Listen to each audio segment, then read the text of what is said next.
Imagine waking up every single morning of your life inside a metal corridor. The ceiling above you is not a sky. There are no clouds.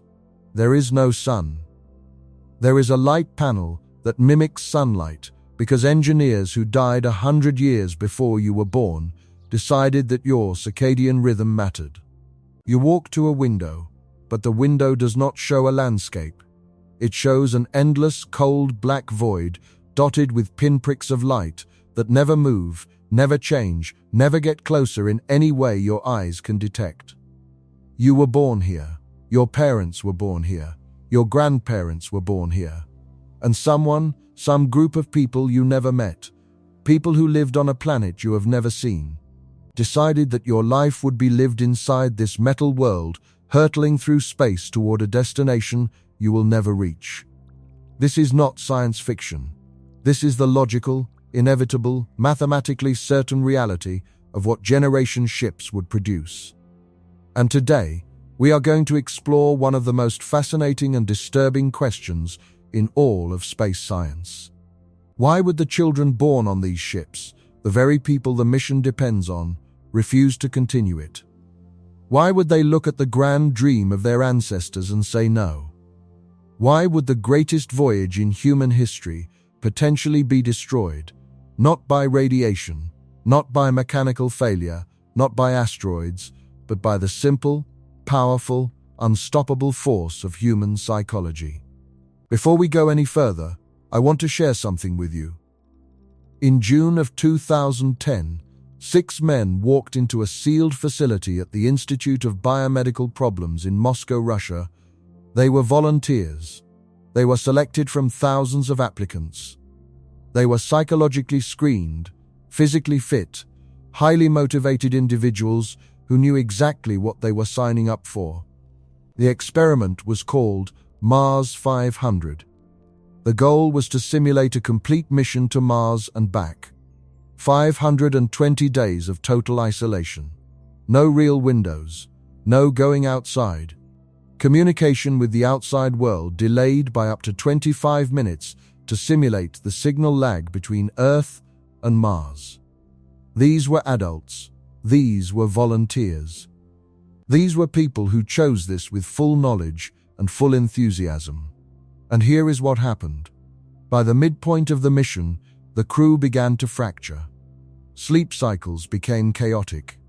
One crew member began sleeping up to 12 hours a day, essentially withdrawing from the mission entirely.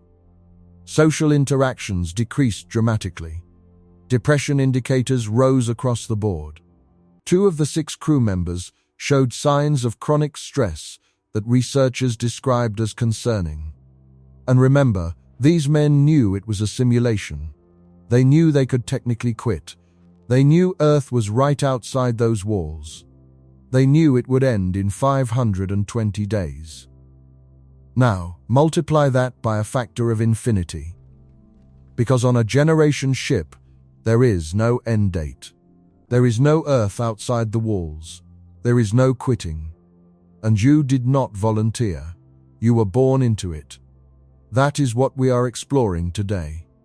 And I promise you, by the end of this video, your understanding of human psychology, of what it means to have purpose, of what it means to be free, of what home really means, will be fundamentally changed. We are going to go deep. We are going to cover the physics of why generation ships are necessary, the psychology of what they would do to human minds across centuries, the sociology of how enclosed societies collapse, the philosophy of whether we even have the right to create such a situation, and the terrifying proposed solutions that read more like dystopian horror than space exploration. This is going to be one of the most comprehensive explorations of this topic ever put together. So if you are the kind of person who finds the intersection of space, psychology, and human nature absolutely fascinating, if you are the kind of person who wants to think about questions that most people never even consider, then you are in exactly the right place. Hit that like button right now, because this video took an enormous amount of research. Subscribe to this channel because we go this deep on every single topic. and drop a comment telling me your answer to the central question of this video. If you were born on a generation ship, if you never chose the mission, if you would live and die in transit, would you keep going? Or would you rebel? Tell me in the comments. Now let us begin. To understand why children born on generation ships would refuse the mission, we first need to understand why generation ships are even necessary. And to understand that, we need to talk about the most humbling, most crushing, most psychologically overwhelming fact in all of space science. The distances between stars are incomprehensibly vast. Let us start with our nearest neighbor, Proxima Centauri, the closest star to our solar system. It is 4.24 light-years away. Now, a light-year sounds like a unit of time, but it is a unit of distance. It is the distance that light travels in 1 year, and light moves at 300,000 kilometers per second. So a light-year is roughly 9.46 trillion kilometers. Proxima Centauri is 4.24 of those. That is approximately 40 trillion kilometers from Earth. Now let us put that in terms of human technology. Voyager 1, launched in 1977, is the fastest object humanity has ever sent into interstellar space. It is traveling at about 17 kilometers per second. At that speed, it would take Voyager 1 approximately 73,000 years to reach Proxima Centauri. 73,000 years. That is longer than the entirety of recorded human civilization. That is longer than Homo sapiens have been painting on cave walls. So clearly, we need to go faster. Much faster. And scientists have proposed various propulsion systems that could theoretically achieve much higher speeds. Nuclear pulse propulsion, as proposed in Project Orion in the 1950s and 60s, could potentially reach 5 to 10% of the speed of light. Fusion drives, if we ever master sustained fusion, might push us to similar speeds. Solar sails using massive laser arrays, as proposed by the Breakthrough Starshot initiative, could theoretically accelerate very small probes to 20% of light speed. But large ships carrying thousands of humans. The realistic estimates for any near-future or even far-future technology that could move a vessel large enough to sustain a human population put us at somewhere between 1 and 10% of light speed. Let us be generous. Let us say we achieve 10% of light speed. At that velocity, reaching Proxima Centauri would take 42 years. That is a single human lifetime. A person who departed at age 20 would arrive at age 62. Tight, but perhaps doable for a single generation. But Proxima Centauri may not have a habitable world. The planet we have detected there, Proxima Centauri b, orbits within the habitable zone, but is likely tidally locked and bombarded by stellar flares. It may be completely unsuitable. So where do we look? The next candidates are further away. Tau Ceti, about 12 light-years. Epsilon Eridani, about 10.5 light-years. The TRAPPIST-1 system, with its multiple potentially habitable worlds, about 40 light-years away. At 10% light speed, 40 light-years becomes a 400-year journey. At a more realistic 2 to 5% light speed, we are looking at 800 to 2,000 years of travel time. Multiple human generations will be born, live their entire lives, and die during this voyage. They will never see Earth. They will never reach the destination. Their entire existence from first breath to last will occur in transit. This is why we need generation ships. Not because we want them, not because they are elegant, but because the universe is so staggeringly large that there may be no other way for biological humans to cross between stars. The generation ship is born from a mathematical inevitability, and it carries within it a psychological inevitability that is equally powerful and far more destructive. Now let us talk about what a generation ship actually is in engineering terms. Because the scale of what we are discussing is important for understanding the psychological impact. A generation ship is not the Enterprise from Star Trek. It is not a sleek vessel with a bridge and some quarters. A generation ship is a world. It has to be. Because it must sustain a complete human civilization for centuries without any external input.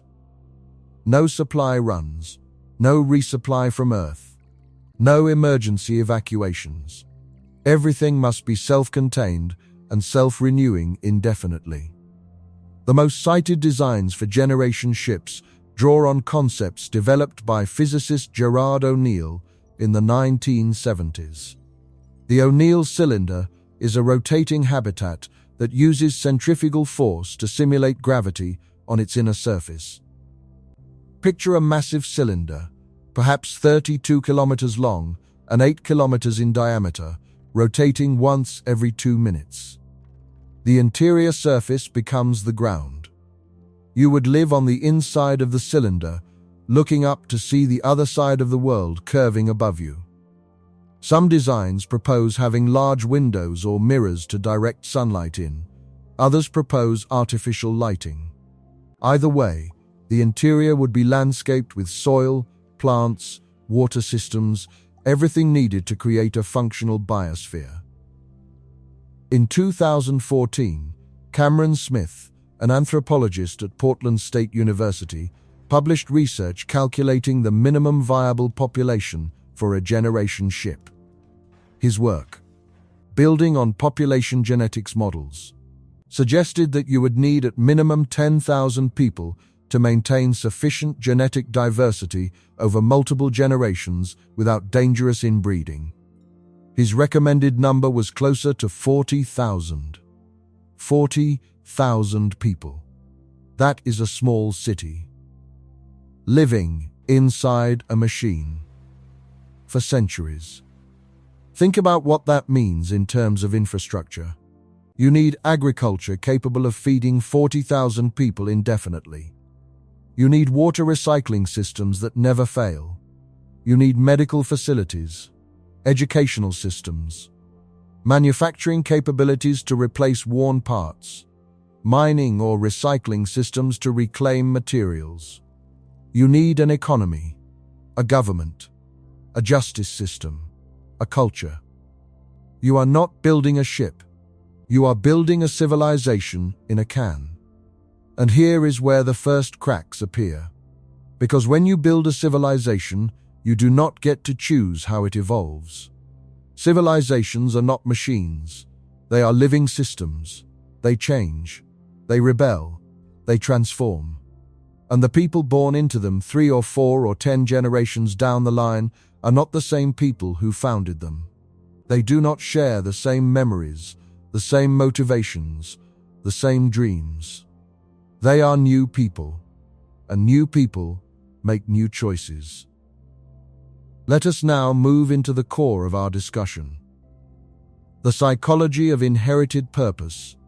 This is where the generation ship concept begins to collapse under the weight of what we know about human minds. And what we know is this: purpose that is chosen is fundamentally different from purpose that is imposed. And across generations, imposed purpose does not hold.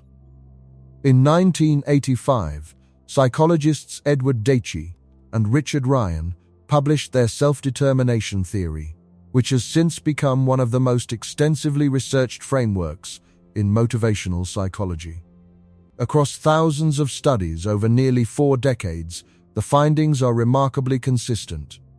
Human beings require 3 things for psychological well-being and sustained motivation: autonomy, the feeling that they are directing their own lives; competence, the feeling that they are effective in their activities; and relatedness, the feeling of connection to others. When any of these 3 needs is thwarted, motivation collapses, depression rises, rebellion or withdrawal follows. Now, apply this to a generation ship. The founding generation, Generation 1, has all 3 needs met in abundance. They have autonomy because they chose to go. They have competence because they are the engineers, the scientists, the builders who made it all possible. They have relatedness because they share a profound bond of common purpose with every other person on the ship. They are explorers. They are pioneers. They chose to sacrifice everything for the greatest adventure in human history. Generation 2 grows up hearing the stories. Their parents tell them about Earth, about the decision to leave, about the dream of reaching a new world. Generation 2 inherits purpose through narrative. It is not as strong as chosen purpose, but it has emotional power because it is connected to living people they love and respect. Their parents. Their heroes. Generation 2 will likely maintain the mission, though perhaps with some quiet resentment among certain individuals. Generation 3 is where things begin to shift. Generation 3 never met anyone who was on Earth. Their grandparents might have told stories, but grandparents die. And the stories become twice removed. Earth is not a memory anymore. It is a story about a memory. The emotional connection is weakening. The intellectual understanding remains. We are going somewhere important, but the felt sense of why begins to fade. Generation 4, 5, 6. By now, Earth is mythology. It is a founding story. It is the book of Genesis for their civilization. In the beginning, our ancestors lived on a great sphere of rock and water, and they chose to leave it and journey to a new world. It has the same emotional impact as any origin myth, which is to say, it can inspire, but it cannot compel. You do not build your daily life around a myth. You build your daily life around your immediate reality, and their immediate reality is the ship. Here is what nobody in the founding generation anticipated, or rather, what they could not have anticipated because they had never experienced it. For the middle generations, the ship is not a vehicle. It is not a means of transportation. It is home. It is the world. It is the only world they have ever known. The corridors they played in as children. The garden sections where they had their first kiss. The observation deck where they sat with their dying grandmother. The engineering bay where they found their calling. Every human memory they possess is located within this ship. Every relationship, every triumph, every loss, every meaningful moment of their lives happened here. And you are telling them that the purpose of their life is to keep this world moving toward a destination where their descendants will leave this world. You are telling them that everything they know, everything they love, everything they are, is merely a transitional phase. A bridge between the real people, the founders who chose, and the arrivals who benefit. The middle generations are not the point. They are the mechanism. They are the reproductive system of the mission. Their job is to maintain the ship, produce children, pass on knowledge, and die in transit. That is it. That is what the mission offers them. Tell me, in what universe would that be enough? Let us talk about what psychologists call the meaning crisis and how it would manifest on a generation ship. Viktor Frankl, the Austrian psychiatrist who survived the Holocaust, wrote in his seminal work Man's Search for Meaning that human beings can endure almost any suffering if they can find a reason for it. But the reason must be personal. It must be felt, not merely understood intellectually. Frankl observed that prisoners in concentration camps who maintained a personal sense of purpose, whether it was reuniting with a loved one, completing a creative work, or simply bearing witness, survived at higher rates than those who lost their sense of why. On a generation ship, the middle generations face a meaning crisis that Frankl's framework predicts with frightening precision. The mission provides an abstract meaning. We are carrying humanity to the stars. But abstract meaning does not sustain daily life across decades. You cannot wake up every morning, Walk the same corridors you walked yesterday and the day before and the year before and the decade before. Perform maintenance on systems designed by dead people for the benefit of unborn people. And feel fulfilled, because somewhere, 200 years from now, someone you will never meet might walk on a planet you will never see. That is not meaning. That is a philosophical concept. And philosophical concepts do not get you out of bed in the morning. What gets you out of bed is today. What am I doing today that matters? Who am I serving today? What am I building today that I will see completed? On a generation ship, the answer for the middle generations is nothing new. Everything new was done by Generation 1. Everything rewarding will be experienced by the arrival generation. You are in between. You are the nothing between two somethings.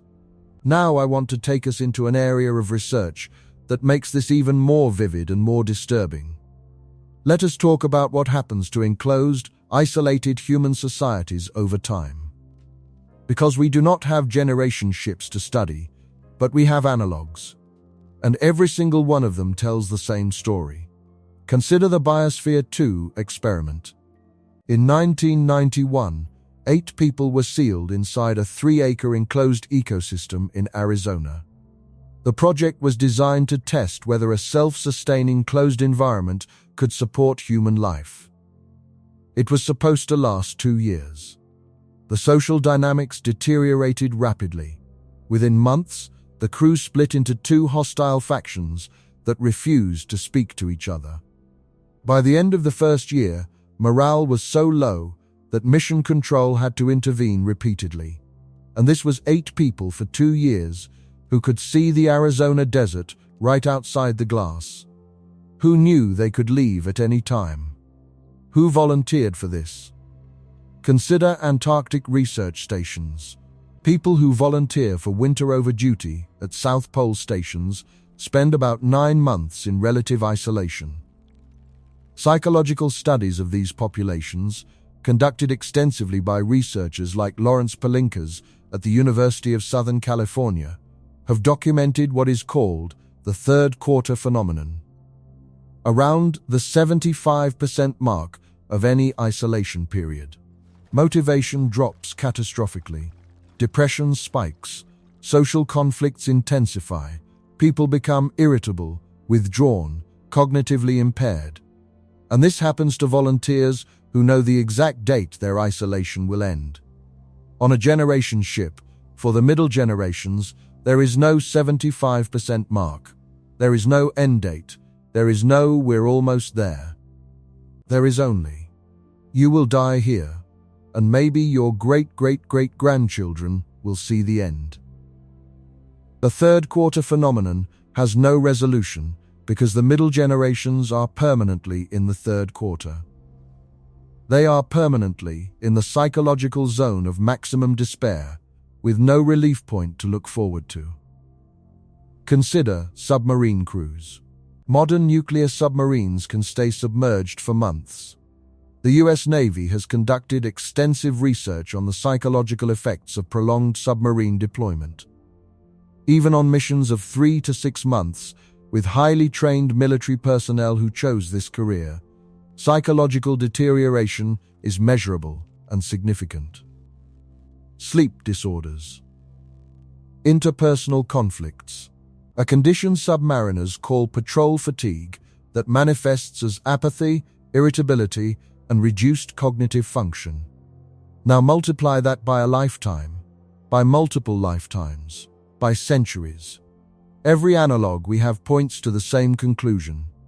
Humans are not designed for permanent enclosure. We are not designed for indefinite isolation from the broader world. And we are absolutely not designed to find sustained motivation in goals that extend beyond our own lifespan with no personal benefit. But wait, you might say. Humans do work on long-term projects. We build cathedrals that take centuries. We plant trees whose shade we will never sit in. We invest in retirement funds for a future self. We sacrifice for our children. This is true. But notice something crucial about all of these examples. They are chosen. Nobody is born with an obligation to build a cathedral. Each generation of cathedral builders chose to continue. And some generations did not continue. Some cathedrals sat half-finished for decades or centuries because a new generation decided they had other priorities. Nobody forced them to keep building. On a generation ship, stopping is not an option, or rather it should not be an option, because if the middle generations stop maintaining the ship, everyone dies. But that assumption, that survival pressure will force compliance, reveals a dark truth about generation ships. The mission does not depend on voluntary cooperation. It depends on coercion by survival. Do your job or everyone dies, including you. That is not inspiration. That is a hostage situation. Let me tell you about something that researchers call generational drift and why it makes generation ships almost certainly impossible to sustain as designed. Generational drift is the inevitable process by which each successive generation in any society shifts its values, priorities, and identity away from those of previous generations. It is not a failure. It is not a malfunction. It is a fundamental feature of human psychology and social evolution. Every generation defines itself partially in opposition to the previous generation. This is how cultures evolve. This is how progress happens. This is how young people establish their own identity. On Earth, generational drift is healthy and productive. The 1950s generation had different values than the 60s generation, which had different values than the 80s generation, which has different values than today's youth. Each shift brought new perspectives, new priorities, new definitions of what matters. This is fine on Earth because there is no single mission that all generations must adhere to. Society accommodates drift, it absorbs it, it benefits from it. On a generation ship, generational drift is an existential threat because there is a single mission. And that mission requires continuity of purpose across many, many generations. Every generation that drifts away from the mission's values, every generation that redefines what matters, every generation that says our ancestors' dream is not our dream, brings the mission closer to failure. And here is the critical insight. You cannot prevent generational drift. It is not a choice. It is not a cultural failing. It is a hardwired feature of human cognitive and social development. Adolescents and young adults must differentiate from their parents to form their own identity. This is developmental psychology at its most fundamental level. Erik Erikson documented this in his stages of psychosocial development. The adolescent stage is literally defined by identity formation through differentiation.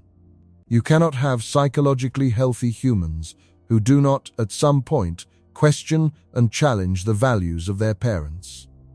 On a generation ship, questioning the values of your parents means questioning the mission. It means asking, why are we doing this? Who decided? Why should I care? And for the middle generations, there is no satisfying answer. Your great-great-great-grandparents decided is not an answer that resonates with an 18-year-old who has never seen Earth, will never see the destination, and is being told to spend their life maintaining a reactor so that future people they will never meet can benefit. Now, let us explore something that makes this situation even more complex. The question of what home means to someone born on a generation ship, and why the mission's success actually requires the final generation to do something psychologically devastating. Think about what it means to arrive. The ship has been traveling for, say, 200 years. 10 generations of humans have lived and died inside this vessel. The ship has its own cultures, its own traditions, its own history.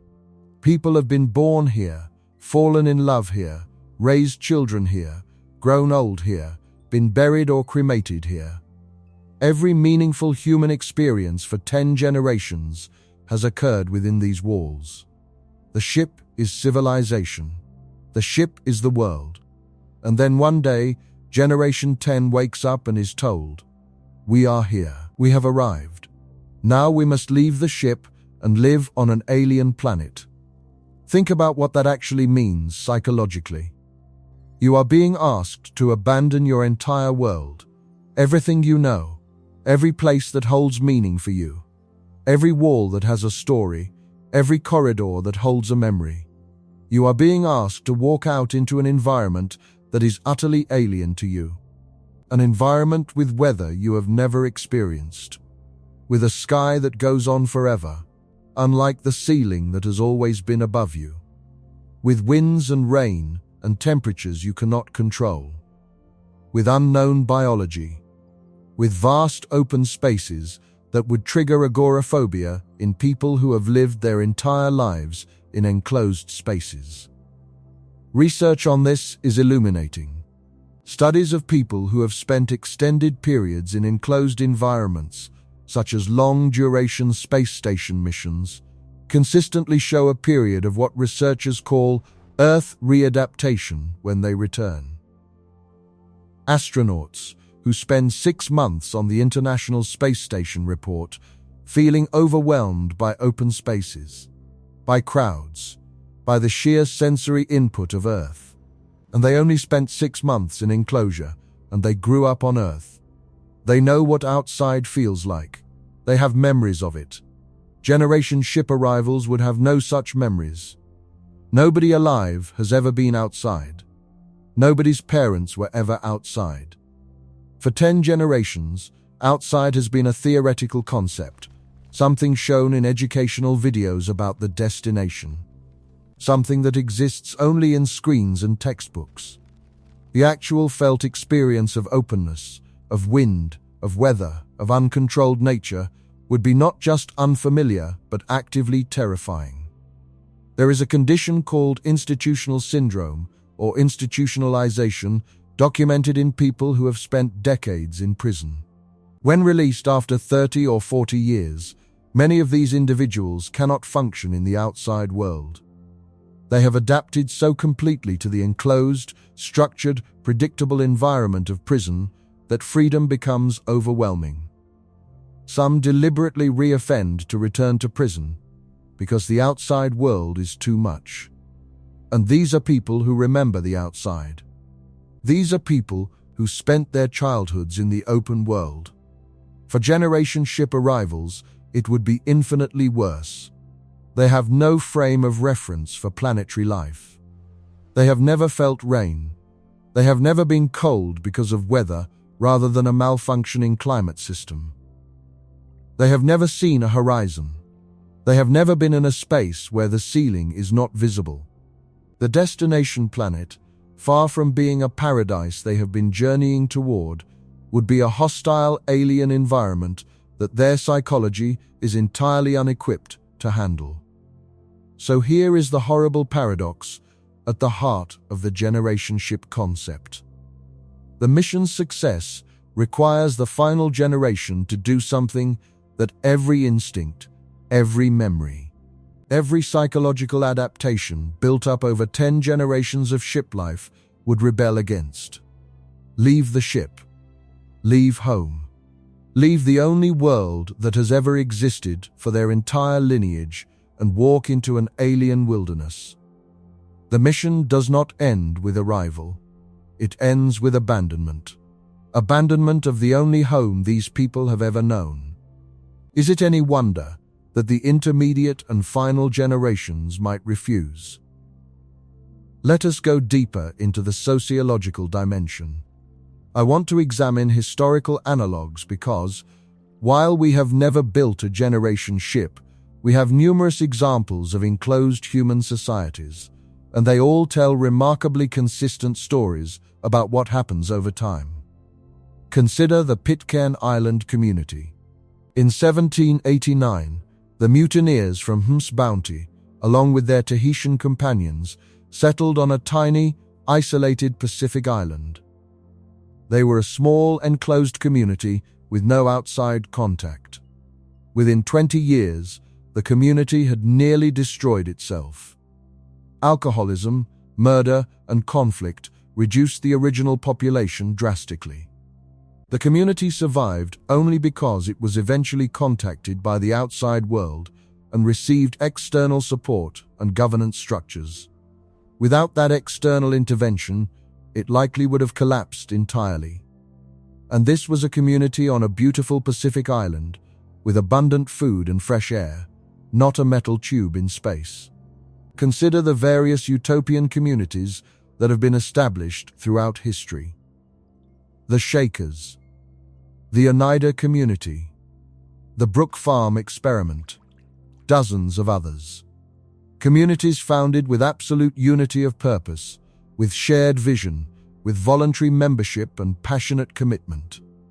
The pattern is remarkably consistent. First generation, unity and fervor. Second generation, reduced commitment, some departures. Third generation, fundamental transformation or collapse. Almost no utopian community in recorded history has survived more than 3 generations with its founding principles intact. Most do not make it past 2. And these were communities where people could leave, where the outside world existed as an alternative, where new members could join and bring fresh energy. A generation ship has none of these pressure release valves. You cannot leave. There is no outside world to escape to. No new members can join. The community is absolutely sealed. When discontent builds, it has nowhere to go except inward, toward destruction. Consider what anthropologists call the founder effect in cultural evolution. When a small population is isolated from the larger human community, it does not maintain the original culture. It transforms, often rapidly and unpredictably. Languages drift. New dialects emerge within a few generations. Values shift. Social structures reorganize. This is not a failure of the community. It is simply what human populations do when isolated. They evolve culturally in directions that no one could have predicted at the time of founding. On a generation ship, cultural evolution would be rapid and dramatic. Within 3 to 4 generations, approximately 75 to 100 years, the ship's culture would be significantly different from Earth culture. Within 8 to 10 generations, it would be almost unrecognizable. New idioms, new art forms, new social structures, new value systems, new ways of understanding what life means and what matters. And crucially, new attitudes toward the mission itself. The founding generation viewed the mission as the highest possible calling. But cultural evolution does not preserve value hierarchies. What one generation considers sacred, the next may consider quaint, and the one after that may consider oppressive. The mission itself, the grand voyage to a new star, could easily transform in cultural perception from sacred destiny to ancestral obsession that we are trapped in. From noble quest to prison sentence. Let me now describe what I believe, based on all available research, shipborne culture would actually look like across generations. And I want to be clear that this is not idle speculation. This draws on established principles from cultural anthropology, environmental psychology, linguistics, and sociology. Generation 1, the founders, would maintain Earth culture with some adaptations. Their art would reference Earth. Their music would evolve from Earth traditions. Their education system would emphasize Earth history and the mission's purpose. They would tell their children stories of blue skies and oceans and forests and mountains. Generation 2 would be bicultural. They would have their parents' Earth stories and their own ship experiences. Their art might blend both, nostalgic pieces about a world they dimly remember from early childhood or know only from their parents' accounts, alongside new forms that emerge from the unique experience of growing up in space. They would still feel connected to the mission, though perhaps with more emotional complexity than their parents. Generation 3 marks the inflection point. This is the first generation for whom Earth is entirely second-hand. Not even their parents remember it directly. The emotional weight of Earth stories begins to diminish. New cultural forms begin to dominate. Music evolves in ways unique to the ship environment, perhaps influenced by the ever-present hum of engines, the rhythms of rotation, the acoustics of metal corridors. Art begins to celebrate ship life rather than mourning Earth. A new identity is forming. We are not Earth people in transit. We are ship people. This is who we are. By Generation 5, the cultural transformation is dramatic. Language has shifted noticeably. New words have emerged for ship-specific experiences that have no Earth equivalent. The word for the particular quality of artificial light. The word for the feeling of watching stars through an observation port. The word for the sound the hull makes during micrometeorite impacts. Old Earth words for things like rain, wind, beach, mountain have become abstract vocabulary, understood intellectually but stripped of emotional resonance, like the word phlogiston to a modern English speaker. Technically in the vocabulary, practically meaningless. By Generation 7 or 8, we are looking at a culture that an Earth person would barely recognize as human in origin, yet it is deeply, beautifully, authentically human. It is just a different kind of human. A human adapted to enclosed spaces, to artificial ecosystems, to community life at extremely close quarters, to the ever-present reality of the void outside. Their philosophy would be different. Their art would be different. Their understanding of self and community would be different. Their relationship to the mission would be fundamentally transformed. And here is the key point. This cultural evolution is not optional. It is not something that can be prevented through careful education or ideological programming.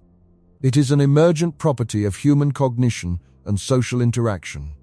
You could no more prevent it than you could prevent children from growing up. Cultural evolution is what humans do. It is as natural and as unstoppable as biological evolution. And like biological evolution, it does not care about the plans of previous generations.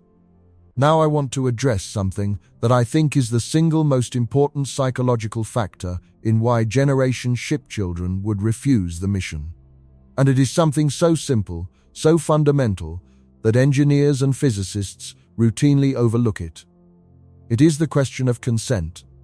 Every ethical framework that modern civilization has developed, every philosophical tradition that values human dignity, every legal system that protects individual rights is built on the principle that you cannot bind a person to an agreement they did not make. You cannot sign a contract on behalf of your grandchildren. You cannot commit your descendants to a life of servitude. You cannot decide for people who do not yet exist what their purpose in life will be. And yet this is exactly what a generation ship does. It is the most extreme violation of intergenerational consent imaginable. The founding generation makes a decision that is permanent, irreversible, and total, on behalf of every generation that will follow. They decide not just what those future people will do, but where they will live, what opportunities they will have, what experiences they will and will not be able to access, what their entire world will consist of. They make this decision without any possibility of future generations opting out. There is no exit. There is no alternative. There is no choice. The philosopher John Rawls proposed a thought experiment called the Veil of Ignorance. He asked, if you did not know what position you would occupy in society, if you did not know whether you would be rich or poor, powerful or powerless, what kind of society would you design?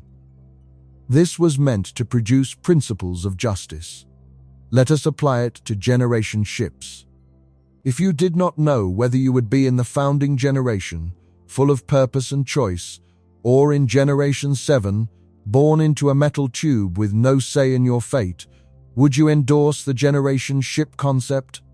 I suspect most people, behind the veil of ignorance, would not. Because the middle generations get a terrible deal.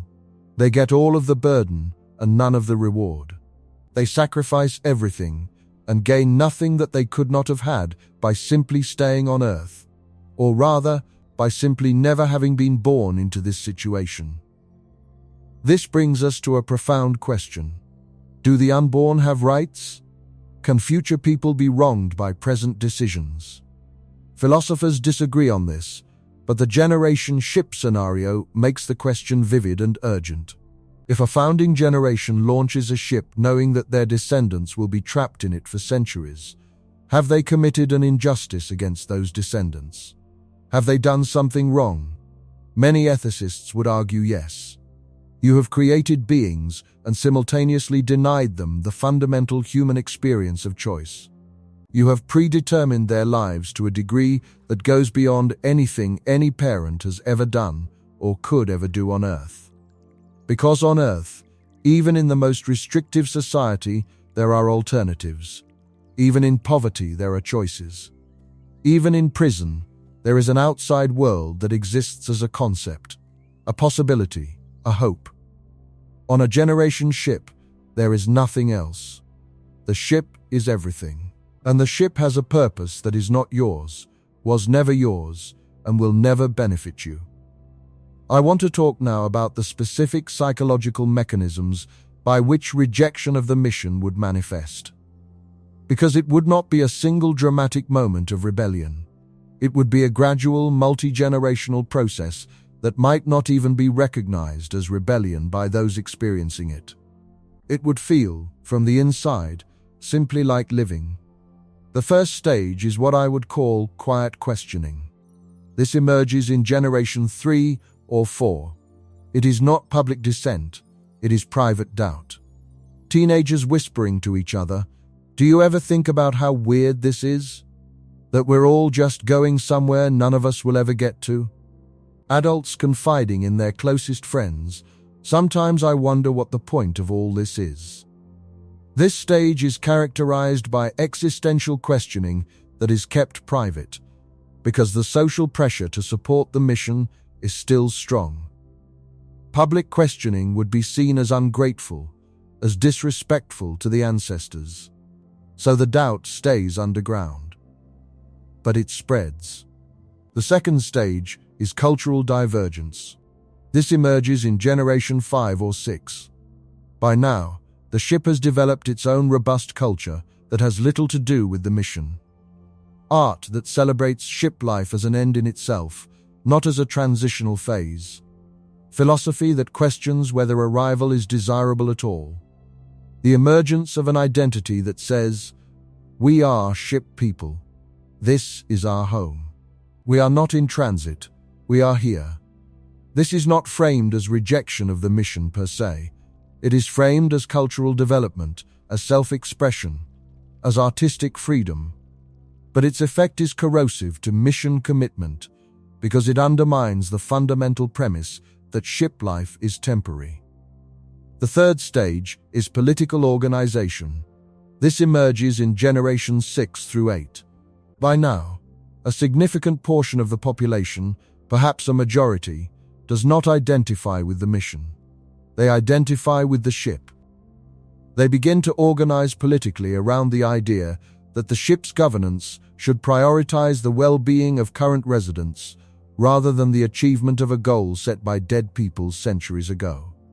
They demand democratic control over the ship's direction, literally and figuratively. They want a vote. They want to decide their own future. The fourth stage is direct challenge. This can take many forms depending on the political structure of the ship. If the ship has maintained democratic governance, it might be a simple vote.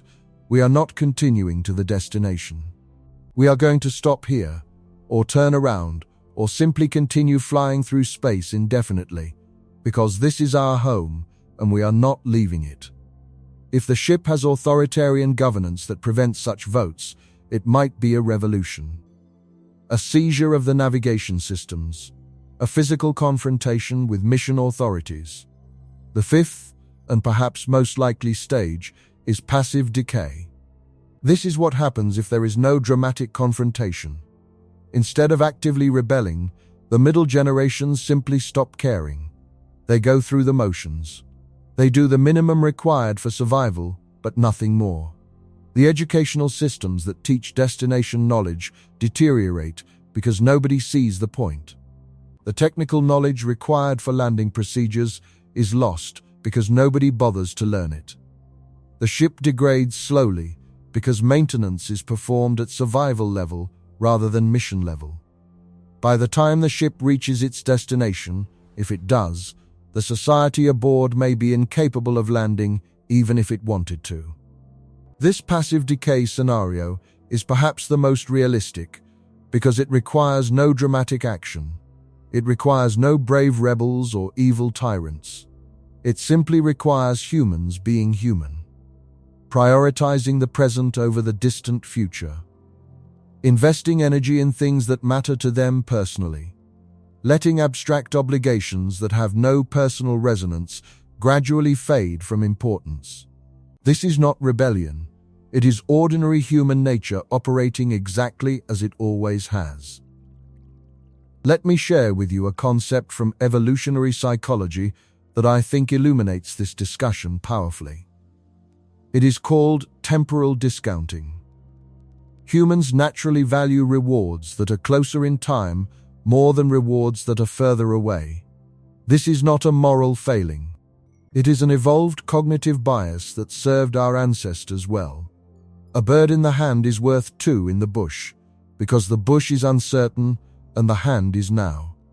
This bias is so strong and so universal that it operates even when people intellectually understand that the future reward is larger or more important.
ancient starlight still traveling through space long after its source star has died, a ghost photon in the void.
Hello, hola, bonjour, ni hao.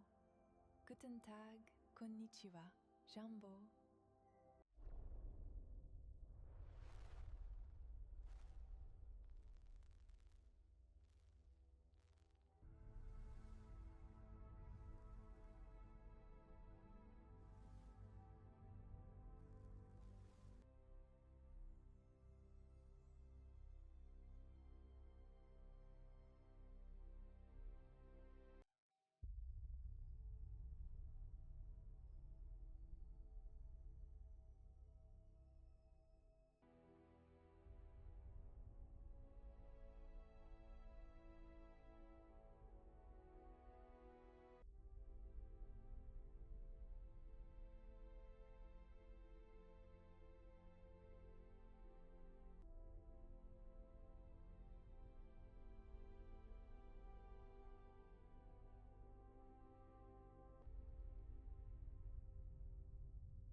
red dwarf stars, the last stellar survivors, burning with a gentle, steady crimson glow in utter solitude.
Greetings from the inhabitants of Earth. Hello, we send our greetings.